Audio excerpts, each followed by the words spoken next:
Drowning is a leading cause of preventable death worldwide, taking around 300,000 lives each year. Shockingly, the World Health Organization states that 92% of these deaths occur in low and middle income countries. Each number represents not just a statistic, but a person who has been lost and a family changed forever. I'm Ed Accura, a musician, filmmaker, and documentarian. My journey started with a film called Black Can't Swim, which grew from my own personal struggles with swimming and water safety. What began as my own story opened the door to a larger conversation about our fears and relationship with water. The journey has led me to create documentaries, write a book, host podcasts, music, and public conversations, all focused on one central message. Swimming and water safety are not leisure extras, but rather essential life skills. In 2020, I co-founded the Black Swimming Association with Daniel Obey, Seren Jones, and Alice Deering. That work helped move a personal story into a wider national conversation, creating space for evidence, lived experience, and public engagements to sit together in a way that the sector had not seen before. Since then, the work has taken me into conversations with communities, institutions and decision makers, including at number 10 Downing Street, the House of Commons, and other national platforms. Today, I'm meeting my good friend Daniel Obey, a sovereign implementation architect and senior advisor whose work examines how global mandates, public policy, and institutional commitments translate into real-world drowning prevention. Daniel brings an implementation lens to this conversation. What has to be understood, aligned, and acted on before responsibility is placed on the individual at the water edge.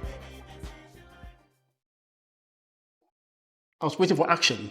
I saw you 2 weeks ago, and when I met you 2 weeks ago, and you said, when was it, 2 weeks ago, the funeral? Boy, that's long, yeah. And I said we need to meet and have a conversation about this because I have so many ideas and all that kind of thing. So you remember after changing the narrative, and this is very relevant because what did you say at the end? Because you had the last say in changing the narrative. What did you say? It was really about how we make all of the work that we've done through the Blacks Can't Swim, changing the narrative, the Black Swimming Association. How do we make that relevant to those communities and nations where there is the greatest need? I mean, with the best intentions in the world, the drowning statistics in the UK and in Europe are quite low. Like when we look at 90% of the world's drowning, over 236,000 people, that greatest need, that burden isn't here. It's in Africa, it's in Asia, it's in low and middle income countries. So how do we make all of this work? How do you make all of this work you've done, especially from a research and documentary perspective, relevant to where there is the greatest need? We've got to do that. We've been taught to believe safety begins the moment a lifeguard shows up, that someone else is watching, so we don't have to. But what happens before the lifeguard is needed? That's the question at the heart of this film. Water safety isn't one person's job, it's an ecosystem built from individuals, families, communities, and trained professionals, all playing an important part. And the most overlooked role in the ecosystem is us. Because before a lifeguard can act, we've already made the first decision to check the conditions, to know our limits, to recognize the risk, and to look out for someone else. Remember, we are always the first ones on the scene. This isn't about removing lifeguards. They remain essential. It's about not outsourcing our safety entirely to someone else. From Ghana to Sri Lanka and everywhere else in between, this film asks us all to rethink what prevention really means. Because no matter where we are in the world, the first line of defense against drowning isn't a lifeguard, it's awareness. So when you talk about the lifeguard ecosystem, again, it's more mature out here in the West. But when you take that same lifeguard ecosystem to Africa and Asia, where are they starting from? So I think we can just even break it down to just three things that we do that can make us our lifeguard. First, understand our own skill set. How, can I swim? What's my water safety knowledge? Secondly, understand what's happening out in the water. Don't just get in the water. Know the situation, is it safe? And thirdly, if in danger, what am I going to do? And so I think if we can even answer these three questions honestly to ourselves, it increases our chances of not drowning or getting into trouble in the water. But I think we've got something here. I think this is compelling. So I decided to do a documentary. Another one. But focusing on Africa and Asia this time. Although the message, the ecosystem, the lifeguard ecosystem message is global, because of the greatest needs, I want to focus on Africa and Asia. And I picked two countries, Sri Lanka and Ghana. Okay. And Sri Lanka, the reason is because around about the time I started thinking about this, which was at the back end of last year, there was a cyclone, and cyclone Ditwa, that's right. And a lot of casualties. A lot of casualties. I think about 600 and something people actually drowned. Fatalities. Yeah. And my good friend, Diane De Silva, she kept on sending me messages and clips because she's got family. Diane's from Sri Lanka, and she's got family that live there. So she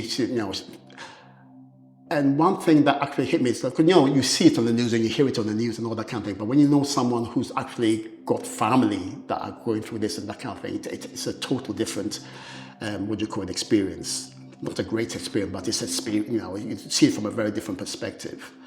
So I decided I want to do something about, I want to highlight that. But also, one of the other reasons why I wanted to do this, because it's a different dimension, because we are always talking about swimming, people getting into the water, people going to the water, getting into the water and all that kind of thing.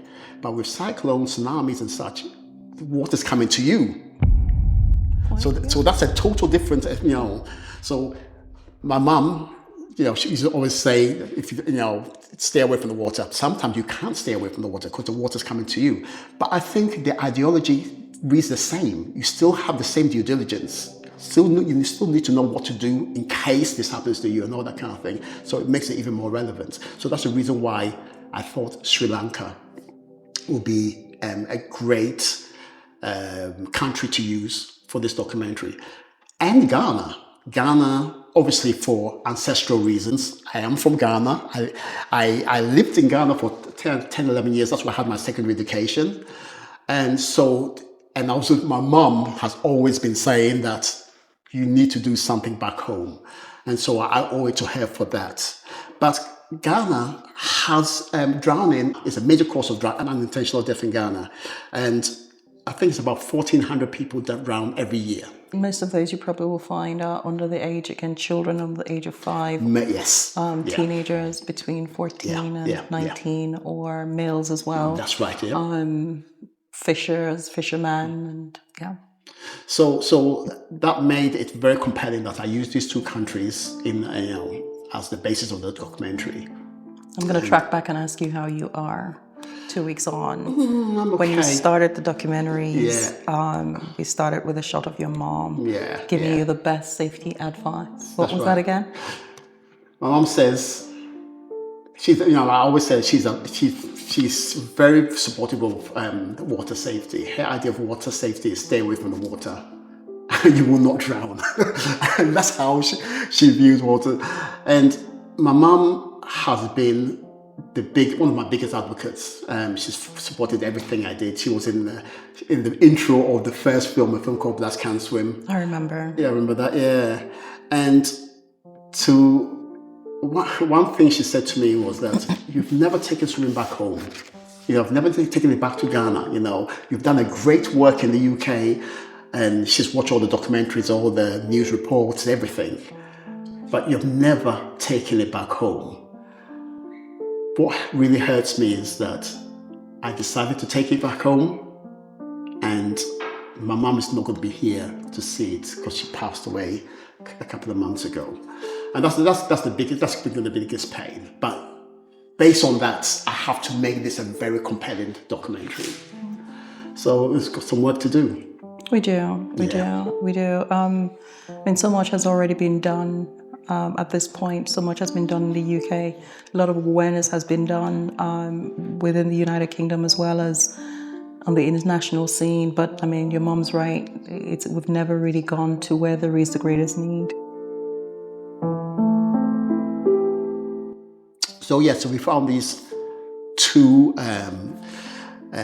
directors who will be acting as co-directors. One in Sri Lanka, Ruben in Ghana, and Yeshiva in Sri Lanka. Mr. Rex and I would have loved to go to Ghana and do the filming and do everything there, and then we'll go to Sri Lanka, but it was not feasible. So basically we said, we'll find some, So you've decided on this? You're definitely doing it? We've actually got two directors and the work has begun.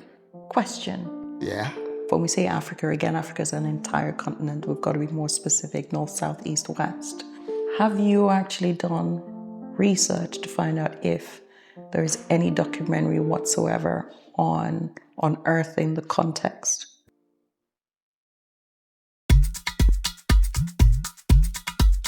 Welcome to Sri Lanka, an island nation in the heart of the Indian Ocean. Known for its stunning natural beauty, rich cultural heritage, and warm hospitality, Sri Lanka is a country that captivates the heart of those that visit.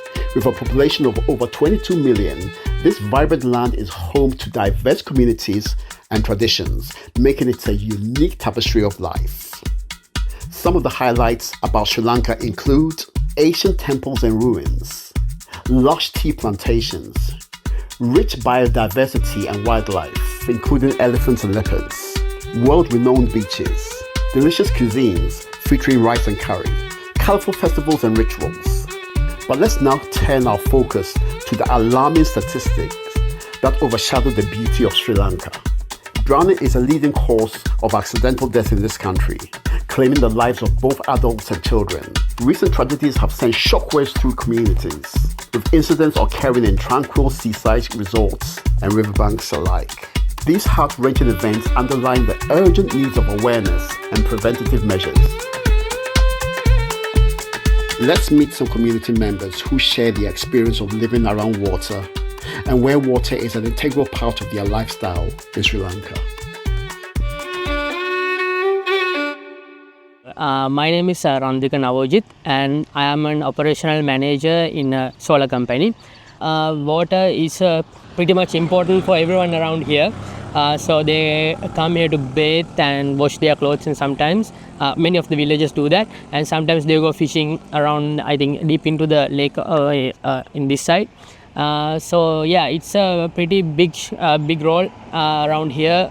People come here to peace their mind and watch a lake and sometimes hang out with their friends. I come a lot here, and I live nearby actually, so I come here a lot to peace my mind when I'm stressed with my work, and to have a peaceful mind I come here in the afternoon. Sometimes I jump in the water and swim a bit, but now I don't do that. Actually, I just come here to peace my mind and just look at the lake.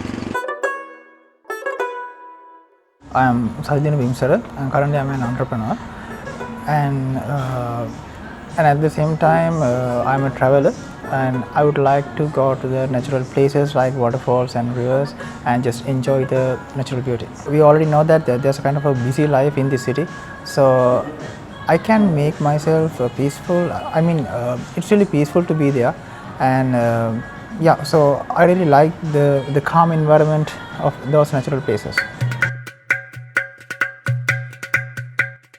My name is Tina Saman.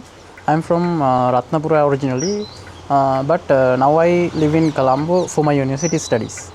In Ratnapura we have rivers and the rains, but not the sea, because Ratnapura is situated in middle of the country. So it is a new excitement, new experience for me when I came Colombo by going the sea. And also when I got a free time after lectures, I am going to there. I'm going there with my friends to see the sunset.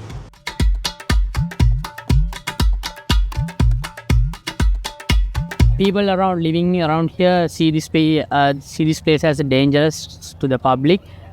They often inform us not to go into the water when there's a rainy season or when rain happens. They see this as a dangerous place to swim or a bath because they don't like to see people drowning here, dying here, and it's like a black mark for themselves as well because they're living around the area.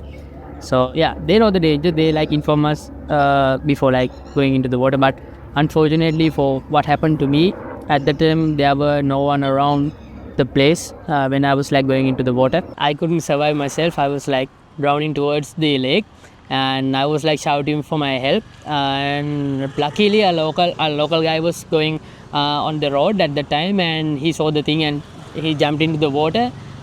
He was a French swimmer, and he was I think I cannot remember. I think he's a swimming coach or someone. So he know what actually to be done to save me, and he bravely jumped into the lake and saved me from drowning towards the lake.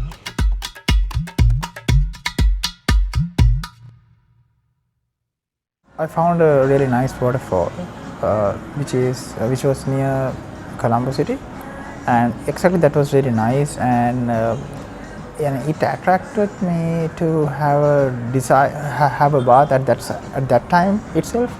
So I just decided to have a bath because I was really tired, and at the same time that calm and the peaceful environment invited me to go there.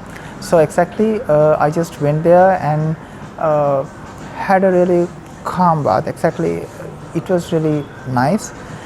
But when I was having my bath, suddenly the water flow was really strong. It could the speed of that water flow, speed of that water, it was really increased, and I recognized that it's now not under my control. So what I did was I just shouted. Exactly, that's all what we can do. So I shouted, but no one was there to help me. And is there any village or something? There might be a village, but I can't really remember. As I can remember, there was no one there. There were only around 2 or 3 houses, but I don't think that they could hear me. With the sound of the waterfall. Yeah, exactly. So there was no one to help me. So I just understood I have to help myself. So with that water flow, I was flying to the other side of the waterfall. So I have to grab a kind of a branch of that tree. So unless that branch, actually I have not survived at this time. So I survived myself because of that. It was like a kind of a god or someone who helped me. That day I just went to the beach to relax and clear my head. The weather was so normal, and the sea also looked very calm and from the shore. Then I just walked along the sand with my friends for a bit.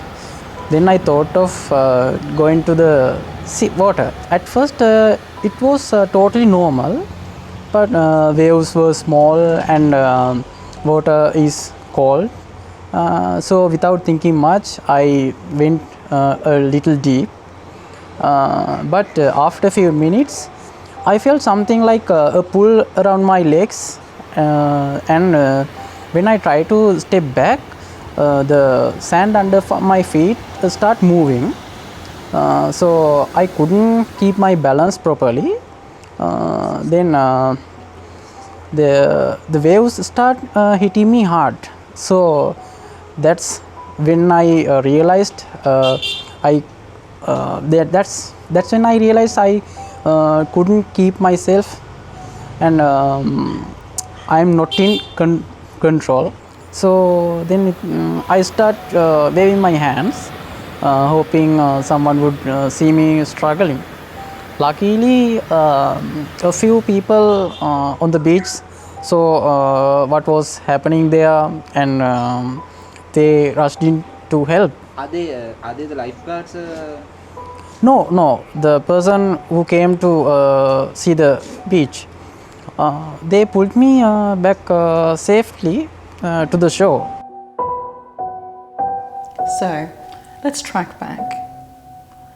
The last documentary was the last documentary, and this one It's the last documentary. is the last documentary. So, Since the last one. who is your audience for this particular new Lifeguard documentary? You want me to be honest? Yeah. Don't really know. Who is my audience? Well, that's a great question. I use creative media, namely music, documentaries, podcasts, to initiate conversations on water safety and drowning prevention with communities and demographics that are most at risk. However, this feels a bit different. I'm not entirely sure who the audience will be, but I believe that the right audience will naturally find its way when a solution to a problem is presented. The audience to whom the lifeguard ecosystem is the only means of survival, because there is no traditional lifeguard, signposting, or any professional means of drowning prevention. No, actually, there were no any boats in that place where I faced that kind of situation, that kind of experience. So that's what I'm mentioning. I mean, overall, that's a life. It's the most important thing, as I mentioned earlier. So if locals or any kind of people or any kind of authorities can take the actions to display those kind of information that this is not kind of a safety environment, safety place, then exactly locals or the foreigners would not expose themselves into this kind of experiences. I didn't see any poster or some notice that it is safe or unsafe for bath. Therefore, I step into the water. Yeah, actually, there are some lifeguards in somewhere, but not in everywhere, because they don't, they can't keep everyone safe. We should keep responsibility for themselves, and because help may not always be nearby. I realized that nature is the ultimate boss. You can't argue with the current or fight the tide.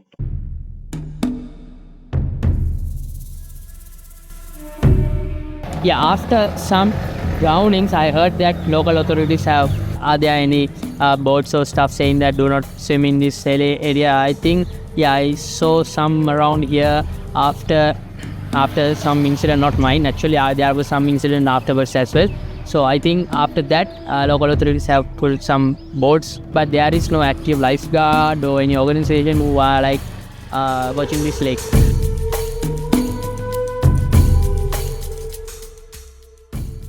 There are some kind of authorities to save foreigners and at the same time locals. But talking about the waterfalls and the rivers, I don't think that anyone should be responsible. I mean, we have to take our own responsibility. So yeah, we have to be responsible of our own safety. Yep. The reason I created this documentary is to highlight the concept of being part of a lifeguard ecosystem. What Sanidou just stated emphasizes the importance of taking responsibility for your own water safety. But you haven't done that before. I've not done this before. That is a significant undertaking. Oh yeah, with a lot of uncertainty. But I think you should take some responsibility. I'm sorry. Yeah, you should be sorry for your words in the last documentary. Yeah, you kickstarted this. It's your response, so yeah, your fault. So this is going to be a massive undertaking. Yeah. And I think we have to brace ourselves. If we thought we did anything here in the UK, this is just scratching the surface.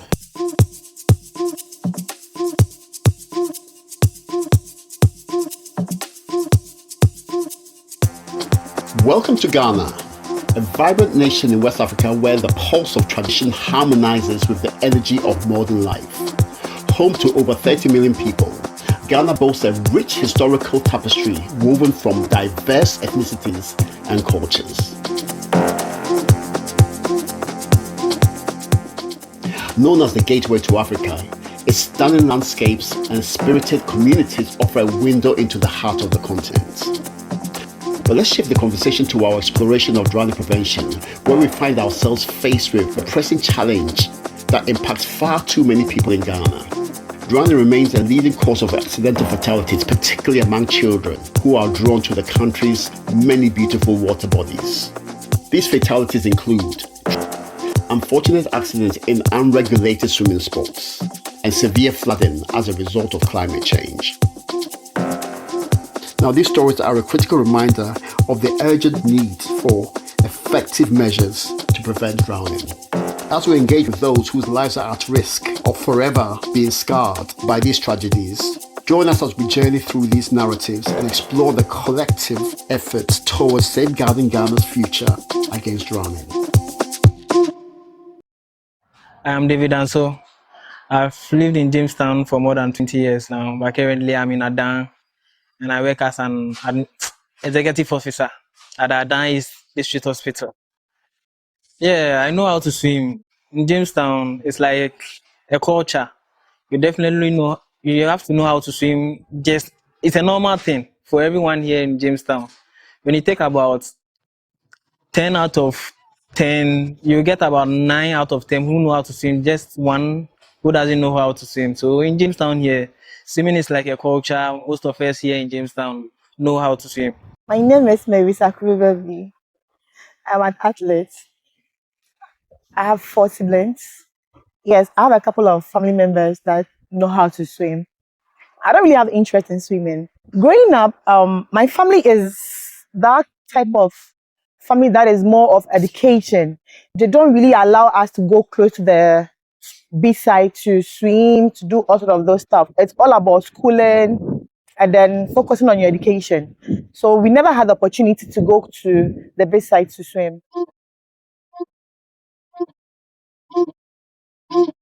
Yeah, I have a son.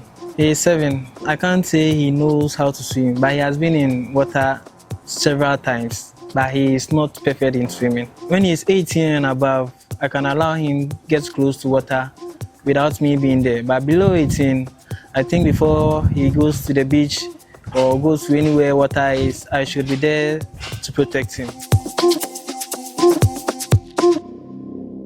You know, we are dealing with the sea, and the sea has its own advantages and the disadvantages. You know, when we go to swim, some people think they are overconfident. So we have some bridges that we do jump from into the sea. We have the first bridge, second, third, fourth. That's how it goes to the topmost. So when they are about to do that, they don't check the depth of the sea. They don't check what they are going to do is going to be successful for them or not. Some go and come out successful. They go to the last floor, jump into the sea, and they have the experience they want to have. But some also go there, jump, and they will have a bad experience, hitting their heads on rocks and all that. And those are really, really bad experience for me. And I think it's not advisable for someone who wants to swim to have that encounter.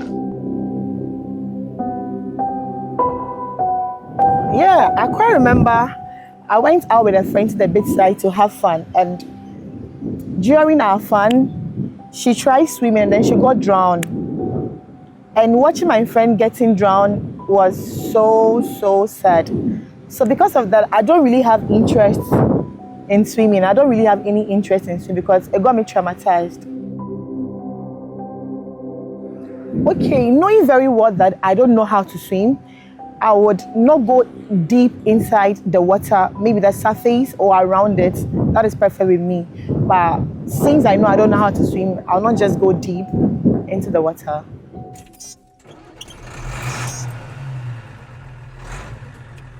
My name is Honorable Farouk Ajite. I'm the Assembly Member for the Suchuno electoral area. At the same time, the Zonal Council Chairman of La Scala. Seeing me here, I think it's a very big privilege. I mean, to talk about the use of water, especially that of we living in the coastal areas.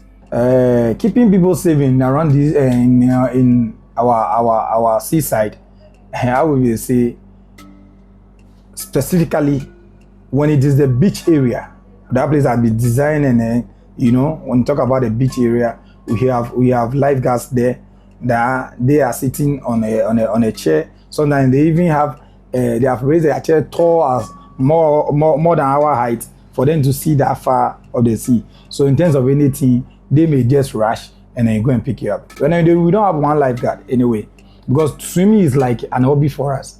So in every beach, we have more than 4 or 5 lifeguards. But when it comes to the normal like we the small boys be on the stone, affair and other kind of stuff, say we have a lot of people. And as I'm saying, anytime that you go to the seaside, we have our big men, experienced people all the time mingling around the beach area. So automatically with the lifeguards aspect, we are 100% true in Lejuku.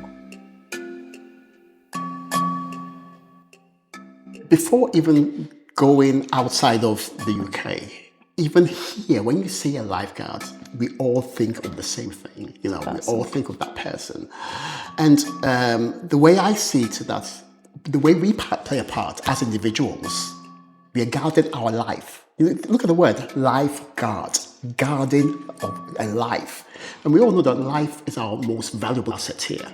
So why are we expecting somebody, why are we putting that responsibility over to someone else? Why are we washing our hands? It's almost as if we've washed our hands. Oh, I'm at the beach, there's a lifeguard there, so I'm okay, I'm just getting in the water. Or whatever. It just doesn't sound right. But going back to your question about outside of the UK, but we all know that Africa and Asia have the highest drowning rate. 90% of 90% of drownings happen in lower middle income countries, so Africa and Asia. So you have Africa with the highest drowning rates and Asia with the highest drowning numbers by population. There's something from generations upon generations that we have come to mean. Anytime there is even holidays, I mean our beaches get full.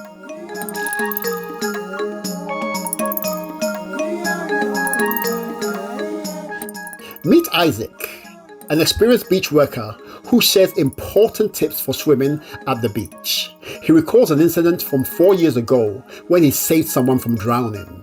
Isaac advises swimmers, especially those who are not familiar with the waters, to never swim alone. Yeah, my name is Ichuni Enshoiwa. Keke Afo Enshoi.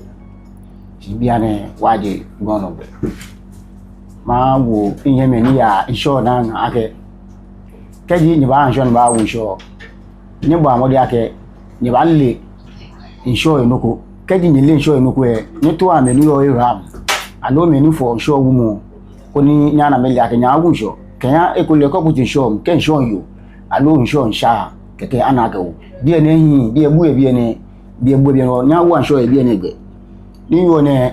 That was 4 years. In woman naka ye insure na insure kele ya. No me ye gono no ni ba man, ni ge mama ile ko insure na. To we insure ko ya ni ko ba o ko tan insure na o filo. O ye gbe no be ni ko mo hu insure shi o na ke ni ya woni bashmo ni ya woni bashmo. Magbo ke insure na ma bo insure. Na ni ma wo mo ke ba. Na ni a che me fole ke de insure gono ke ba.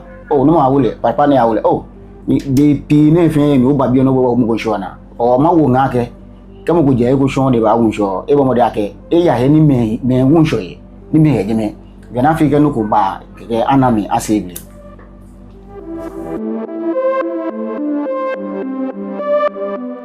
In Jamestown here, we have the local authorities who are responsible for keeping people safe. And I will also say we have friends and families. local authorities are not always available. Anyone can just walk to the sea to go and swim. And with that, local authorities are not always available there. So friends and families we have around are those in charge for keeping people secured and safe at the sea.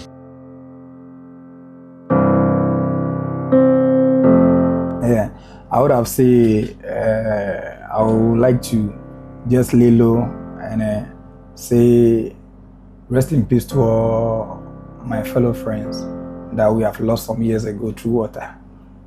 Recently, in my electoral area, we just lost a boy through the same seaside. Last year, we lost 2 boys through the same sea issue, all because of our sea defense that has been done for us at our landing beach. It's not that good, and we are praying that the governments come to our aid, and we know they are working on it. There have a lot of documentaries on it, and we know that God being so good, it will be changed. If you know you don't know how to swim, just don't go close to the beach.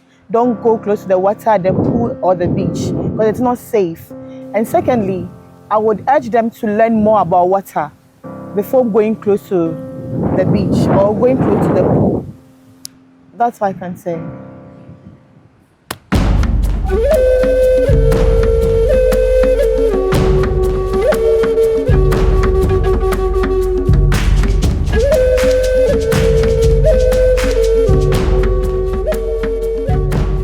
My advice to someone who wants to go to maybe the sea or a place that there is water is, before you go there, make sure that where you are is very safe.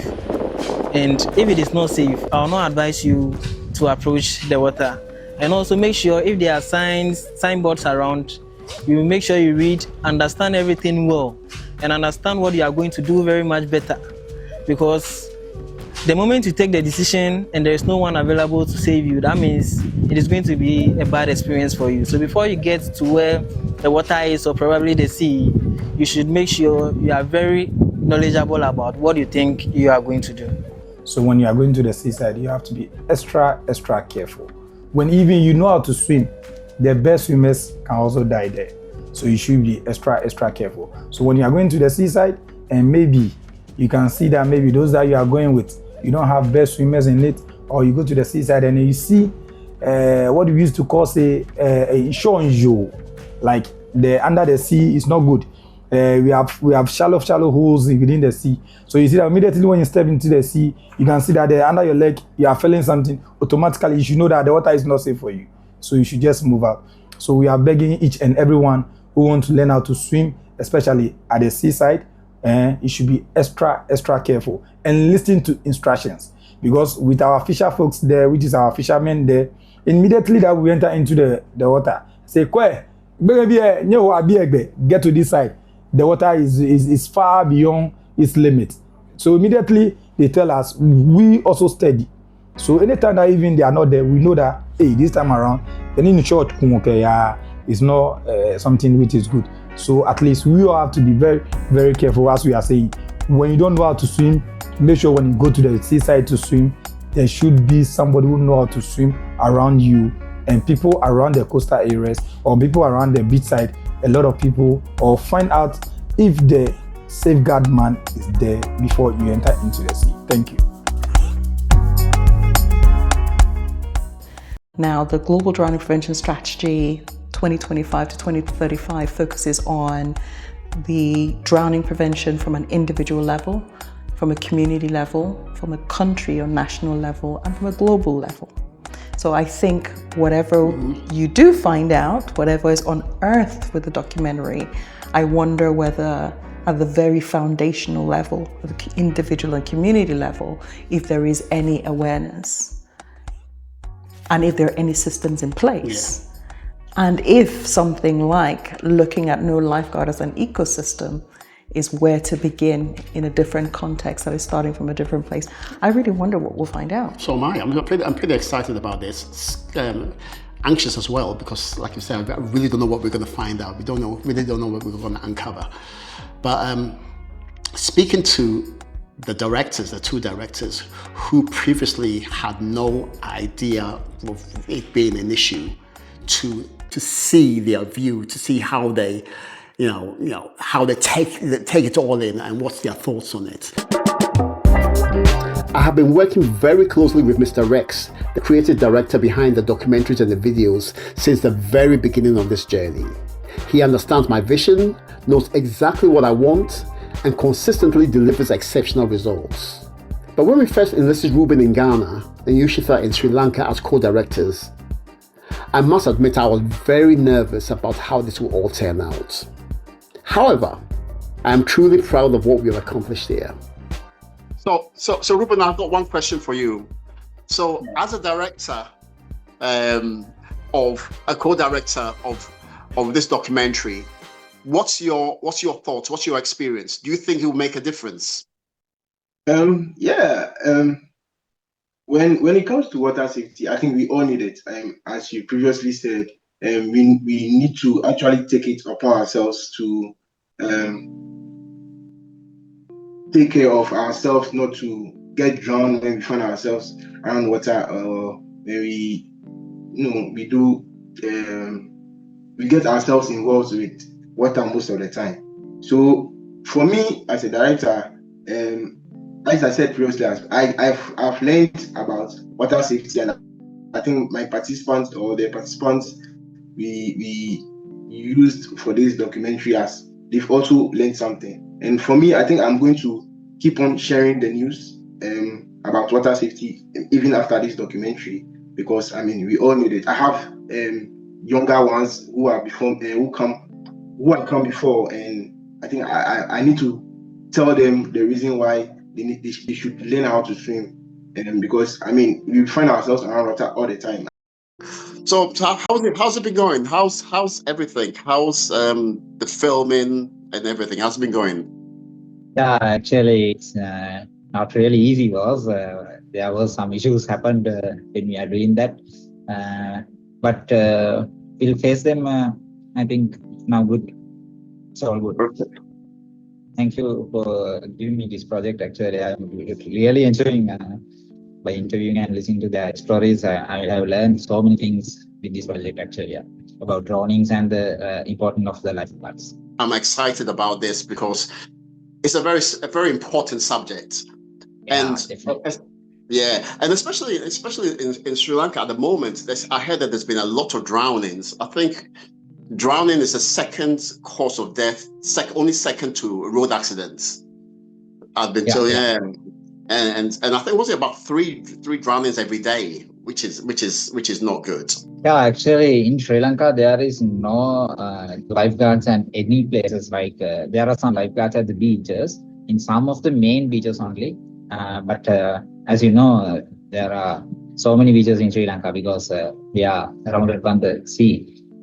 Because of that, there are not lifeguards in all the beaches, but in main beaches there are lifeguards, and only in the beaches. But if we talk about the rivers and lakes or waterfalls, actually there are no lifeguards. So how was the whole documentary experience for the participants? How did they find it?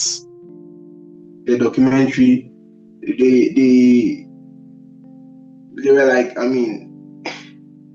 water safety, what about it?